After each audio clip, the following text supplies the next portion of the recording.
இருக்கும். இந்த மார்ச் மாதத்துல வரக்கூடிய அபிஜித் நட்சத்திரம் மிகவும் சக்தி வாய்ந்ததா பார்க்கப்படுது. ஏன் பாத்தீங்கன்னா நமக்கு பிரம்ம முகூர்த்த நேரத்துல அபிஜித் நட்சத்திரம் வருது. பொதுவா பிரம்ம முகூர்த்த நேரத்துல நாம எந்த வழிபாடு செய்தாலும் அதற்கு அதிகப்படியான பலன் கிடைக்கும். அது கூடவே அதாவது பிரம்ம முகூர்த்த நேரமும் அபிஜித் நட்சத்திர நேரமும் நமக்கு சேர்ந்து வருவது அப்படின்றது நாம கேட்ட வரங்கள் கேட்டபடியே கிடைக்கிறதுக்கான ஒரு நல்ல ஒரு வாய்ப்பை நமக்கு ஏற்படுத்தி தரும்.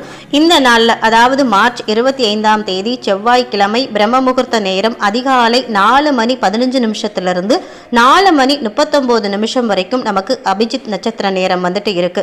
பொதுவா செவ்வாய்க்கிழமை அப்படின்றது முருகப்பெருமானுக்கு உரிய நாள். அது மட்டுமல்லாம இந்த நாள்ல ஏகாதேசி திதியும் சேர்ந்து வருவது அப்படின்றது மிக மிக அரிய பலன்களை நமக்கு அள்ளி கொடுக்கும்.